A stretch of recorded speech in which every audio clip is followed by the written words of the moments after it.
We're doing well because we just ate well. We'll talk brisket and cake, I know, here in about a minute or two. So good. Yeah. But we want to lead off the Sunrise Extra show this morning, Nina, with what topic? Our topic is I have not seen this many comments on a news story on our Facebook page in quite some time. Nearing 2,000 comments on Facebook on our post about Oregon joining the popular vote movement. The Oregon House just passed a measure that's now going to the governor, who will likely sign it, that would change the way Oregon's Electoral College votes where they go. So Oregon has 7 votes. Brenda, do you want to get in here or no?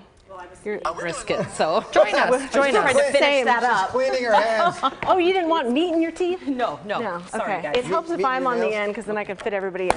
So this would, you were saying it would change where the votes are divvied, basically, where they go. So Governor Kate Brown will probably sign this, and it would send our 7 votes to whoever wins the national popular vote. And this is really confusing. Not the state popular vote, which is what I would think. That's how it would go. But yeah, whoever wins nationally popular, Oregon's votes would go to there. So now we are the 16th state to decide to do this. A lot of people really upset that Oregon voters did not get a say in this very big process. Peter Courtney, the Senate president, had always kind of passed on this issue of like, let's send it to the voters, let's not deal with it in this session, but they did, and they passed it. So we are getting a lot of upset voters saying, I wanted to weigh in on this, because this really changes kind of how smaller states who don't have a big city, like you were saying Iowa, which is a swing state, how is it weighted compared to states like New York? Well, we're still digesting some of the details. There's a lot to I am, it. at least, because we're just kind of seeing this for the first time this morning or last night. But my initial takeaway, my initial taste says, like, geez, does that make our vote less impactful? Because we're not even taking our popular vote and turning it into something. We're taking the national popular vote and making that our Oregon vote. Well, I would feel if I lived farther out, I would be real ticked about that. I'm sure that's what some of the areas, because and that's what a lot of people are upset about. So I'm curious. Are we going to show some of the comments? Comments, yes. I wanted to kind of explain a little bit more as we go and as people are tuning in. I printed OPB. I know producer Paul has that article too. They did a great job of really explaining this, and so we printed it out. Join us. Oh yeah. Okay. We have time. So let's see. So it means that we pledge our electoral votes to whoever wins the popular vote in presidential elections nationally. But this wouldn't kick in until enough states sign on to get a total of 270. So now that Oregon is in the mix, we are up to 196 electoral votes. So, and we Googled it, there's been 5 presidential nominees who have won the popular vote in history, but lost the election. Hillary Clinton, most recently, Al Gore, Andrew Jackson, Grover Cleveland, someone's way back. But, after the 2016 election, a lot of people were upset that the popular vote didn't win, and a lot of other people were not upset about it, and they wanted to keep the way that it says in the Constitution, which is the electoral process. Producer Paul has a great handle on this. He is joining us now to help us talk about this. Going back, the question has been the Electoral College. There's been a question in the last 20, 30 years about the Electoral College, because when you vote for president, you don't vote for that person directly. You vote to instruct your electors of your state to vote a certain way, but they could vote a different way. And it was one of the stopgaps that was put into place by the framers of the Constitution. Now, one of the things that has come into the debate is you've heard some people and a lot of talk about, let's change the Electoral College. Let's abolish the Electoral College. You'll see that on your feeds a lot. That takes, to change the Constitution and to amend the United States Constitution, it takes a heroic effort on purpose. This is an end run. This is, in a way, a coalition. I said to somebody in the newsroom today, this is a lot more like parliamentary government. You become prime minister in Canada or in Britain not by winning a popular vote. You win by a coalition of different smaller parties and bringing a bunch of people together. This is a way of end run around the Electoral College and getting a constitutional amendment passed. And it's voluntary. Now, one point I also made to one of the other producers as we were talking about this, it's also fragile because in 5 years, Oregon could be under a different leadership and change its mind. It really is a decision by each state how their electors are sent. Now, side note, there are some states that split their electors proportionally. So if 60% of the state votes one way, 40 the other way, they instruct their electors to go that direction. Most states are winner take all. And I think in the OPB article, it talks about how Democrats say that deciding presidential elections by popular vote would take away the intense campaigning in those battleground states like Iowa and Ohio. Michigan and Ohio. Right, and force candidates to visit voters around the country because nobody really ever comes to Oregon because they know, oh, you guys are a liberal blue state, and so you're going to vote one way. And so a lot of proponents of this say that, Oregon won't be written off anymore and actually become a battleground state. They also argue conservatives could be more likely to vote if they know voting could influence a national election. I mean, That's interesting. The fly in the ointment of that is, though, if you're talking about popular vote overall, Oregon, in fact, is still not a very populated state when compared to much of the country. So I would argue it still would not be that much of an incentive for candidates to come to our state. The whole time I'm standing next to Paul, I try to think about what our viewers are thinking when they're watching these segments. I'm thinking that they're thinking, who's that guy next to Drew? Because he really sounds like he knows what he's talking about. Why isn't he on the show all the time? He's just very busy. Okay, normally Paul would be here all the time, but he's just very busy. I feel like you are a little professorial. This Dr. Paul King. Dr. Paul. That's going to be your new name. Yeah, but we are getting a lot of comments. I'm going to head over there because I get to go over there earlier. Well, I'm just going to read them as they come in. Right? There's no, we're not filtering here. Rick Mock chimes in. This is the dumbest thing Democrats have done yet, and it is a long list of things they've done. People don't realize, according to Rick Mock, people don't realize that this makes it so only the most populated areas are going to determine the outcome for the whole state. We sort of touched on that a little bit during this discussion just now, so that's one side of it. Tyler Ward chimes in with, if you can't win legitimately, do what liberals do. #cheat. Nancy Ross says this should be like, or we should have something like this everywhere in all states. I'm moving down the list here. Charlie says if we go to this route, if we do what's being described in this article here, then we'll be under Democrats' rule forever. Again, I think the most important comment, and Dan has it right here, shouldn't we, the people, have voted on something as important as this? Instead of just leaving it to the state Right. house. Well, no matter what you feel, don't you want to say in what happens to your vote? Well, to vote jump on in how to there, vote. Oregon also is a referendum state, so this could very well be put End up to on the next petition ballot, and yeah. end up on a ballot. Probably not this November, but maybe next November there could be a ballot proposal to overturn that. Well, sorry, and bottom line, this wouldn't be happening anytime soon. I mean, to have this happen would take. And I think, Paul, say if you agree with this or not, but I'm going to say, I think it's almost careless to assume you want this one way or the other because you're certain of how this will change the outcome. I think we might be surprised how this changes the outcome if it moves forward. I do research, not opinion. But yes, I think it's research. The one question I have standing out right now, or outstanding now, when was the last time, and this is something I'm going to go back as soon as we're clear and hit Google on this one. When was the last time that the electors voted differently than their state directed them to? That's a good question. Yeah. Because the Electoral College was supposed to be kind of like the U.S. Senate. It was supposed to be the body that is a little bit more deliberative, but was in the state's control. Each state has its group of electors, and it was supposed to be what would keep mob mentality from pushing popular vote. It was also supposed to be people who were in the know, so that if an interest who had deep pockets came in and started doling out money, they would, if they knew about it, they would say, no, wait a second, we have reason to believe that the votes were wrong. But I want to find out when the last time the electors actually went a different direction than the constituents. And that'd be the That's point a of all good question. Yeah. Viewer Sharon chiming in with a comment that we're hearing sort of a similar comment by many viewers. She says, I feel like my constitutional rights have been taken from me by the state legislature with this story that we're talking about. Shouldn't we, the people, have had a vote on this? And we led off with saying that has been a kind of a common thought, like, hey, how come we didn't get to vote on this decision? Do we on the desk? I'm curious. Hands up, if you would, if you think this would lead to actually more people in our country getting out to vote. I would like to think it would.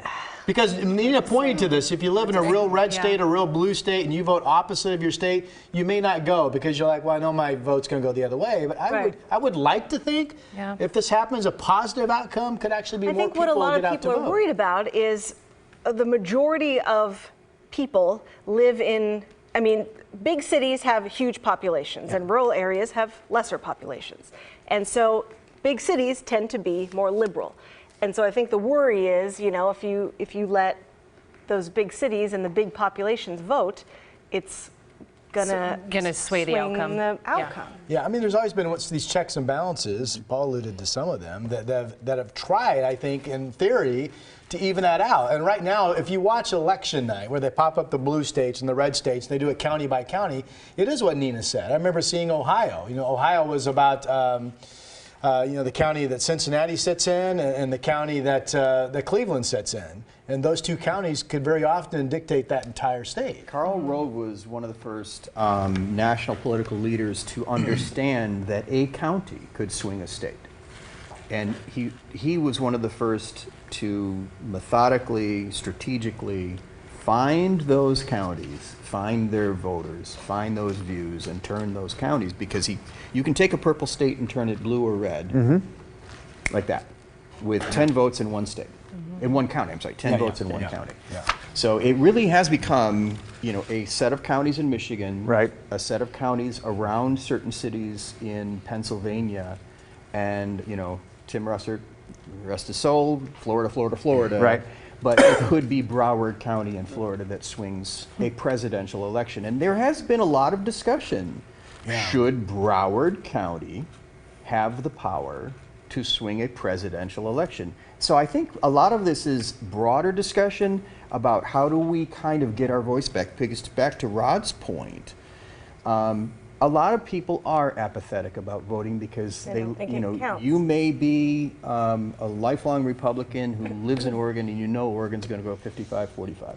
I believe that's viewer Sean Vesper. That you speak for him in that, or you're summing up his thoughts, because Sean says we're not a blue state. We're a red state with 3 blue cities that gets to speak for the rest of us. And then he comments, you get to shove it down our rural throats. And I was just reading in the OPB article, Congressman Mike McLean from over in Central Oregon in Powell Butte said this is just going to put too much power in our cities where liberal voters are concentrated, and it's going to be too biased to urban centers, and it's going to jeopardize the way we peacefully transition between presidents. We could see more upheaval that way. But also, people say, other Republicans saying it's not going to happen. You're going to need Republican-led states to also sign on to get to that 270, and they're not going to. Like Brenda said, it's in a way an end run around amending the U.S. Constitution, which takes 2/3 of states to ratify, or 2/3 of both House and Senate. Did you read Ginny Carlson yet? She says, one person, one vote. Sorry, cities have lots of people. You know, That's also one a good doesn't point. represent the whole. Right. So Also a good this is point. going to be a hot topic. Yeah. It is. Almost 2,000 comments on our Facebook page. So weigh in. Let us know. You know, Governor Kate Brown hasn't signed it yet. It's not a done deal nationally. We're now the 16th state. Yeah. And our 7 electoral votes will now go to it to make a total of 196. They need 270 to make it count. Is it brisket time? Yeah. Yes. I was just going to say, you guys want to eat? I've worked up an appetite Let's for eat. politics. Okay, to the jumbo. To the jumbo. That's what we call this monitor. Can only talk politics so long, ladies and Who is this fine-looking couple that has joined us with fine-looking food on this Thursday? We've got Beth and Quentin. They're a couple that hails from the great city, Rod, of Vancouver. Washington. Vancouver. Two of Vancouver's finest.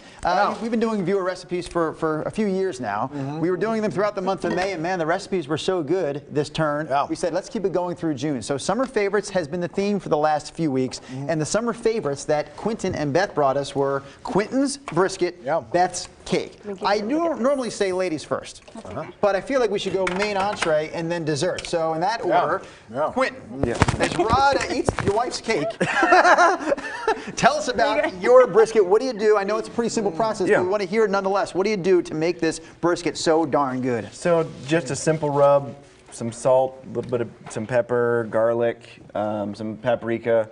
The biggest thing you can do is low and slow. 200 degrees, 22 hours. The last 4 hours, you wrap it in tin foil so all the juices that are all over my hands from getting it out stay inside.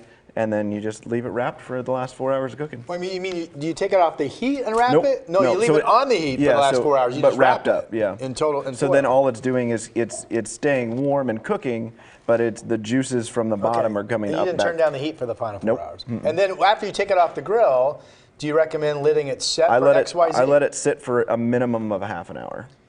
And it's over a towel. You put a towel over it to kind of insulate it so it doesn't cool down too fast and dry out. And when we say grill, we really mean smoker. Correct. You have two of those. Pellet, yeah. I was at your house on Tuesday, and he's got the Traeger, and you have a Cabela, and you said really either one will do the trick when it comes to this brisket recipe. Yeah, it's just basically, I mean, if you get good pellets and you go low and slow and you don't get crazy with the seasonings, I mean, that's when people... Don't get crazy. Do you ever get crazy? Do you ever think, oh my gosh, I'm going to go crazy? This may be the person asked. Did your husband ever get crazy? Says yes. Okay, Have you seen the picture of me and him in a robes together? We have that picture somewhere. Yeah, so... It's a painful memory from the show, actually. I thought I would ask the missus, if you will, what do you love, and then we'll ask the same question to your husband. What do you love about Quentin's brisket?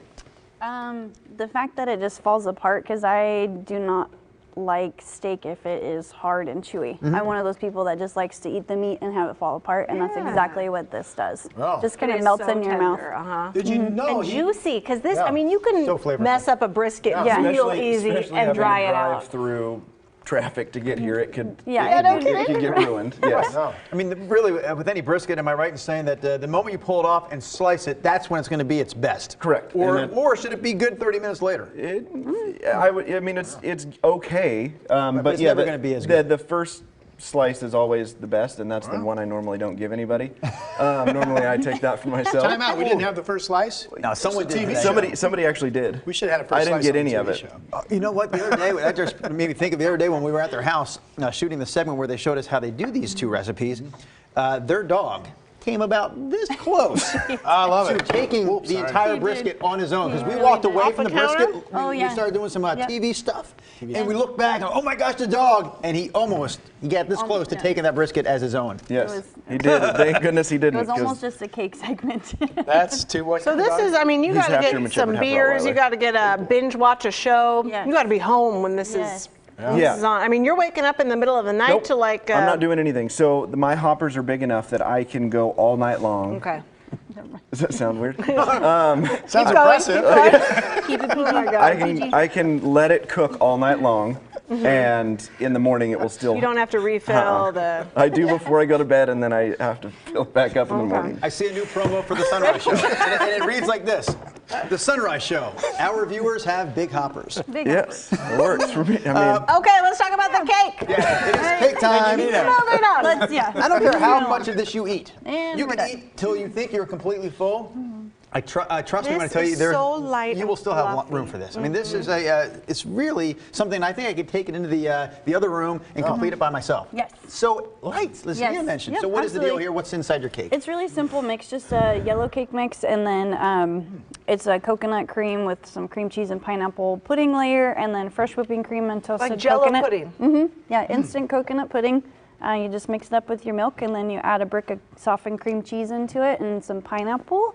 And then Like a real it's pineapple, like or canned pineapple? Canned pineapple. So I drain the pineapple itself, and then I put the juice inside the cake mix instead of Ooh, water, good so it gives it a idea. little bit Yeah. more flavor. Flavor. Yeah. So It's really fantastic, and it's not terribly long, but There's a little length to the recipe. Yeah. Each part of the Just a recipe, little that was bit. pretty simple. It is, There's yeah. 4 layers. Each one is pretty simple. This is to put together. amazing. I mean, takes what you a about great 15 summer minutes. dessert. And that's the whole point of this. And Is that- your summer favorites. But I mean, this truly, like on a hot day, Yeah. Yes. right out of the fridge, like this Yep. would be amazing. And this recipe makes 2 13x9 pans. So it makes, if you're having a big barbecue or a big summer get together, it's just, This is the it one feeds for a you. lot of I ate people. my whole piece. The recipe that you spelled out for me that I posted on my KGW-TV Facebook page, that recipe, Beth? Yes. Yes, that one. So there you Yes, go. Yep, that one's on there. If you go to my Facebook page right now, Drew Carney, KGW-TV on Facebook, you'll see the entire recipe for both the brisket and the cake spelled out.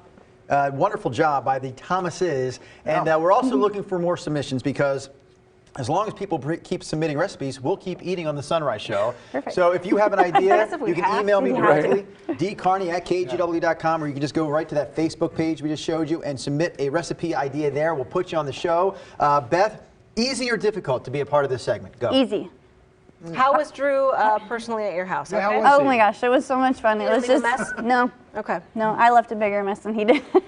Rod, do you professional. remember Yeah, he was during awesome. We Love Vancouver Week when you and I were at the new waterfront Yeah. and we were at one of the new restaurants and a random viewer popped by and Random. gave us chocolate chip banana bread. And we drank milk with it on TV. Yes, 'cause that was Quentin. I remember somebody saying, "Who brought this?" And I was eating. I was like, "Who cares?" But it was Quentin. And she made it. was I didn't really make it. good. I just She's brought the it. dessert I'm the lady. baker, he's That was very the nice of you. smoker. You guys are awesome. Thank you so much for gosh. coming on. Thanks Send for Drew having a us. recipe if you have any summer favorites. It's easy. Yes, he does have to come into your home. That is the Or only we'll just do caveat. the segment out in the backyard. That's fine with me. Or That's the probably backyard. He safer. doesn't really have to come Whatever. in. That's good. I thought you were wrapping up the show. I'm sorry. I am. That does it for us for Sunrise Extra. We will see you tomorrow. Tomorrow's Friday. Get excited. Bye. Happy Friday. Well, you can just eat that.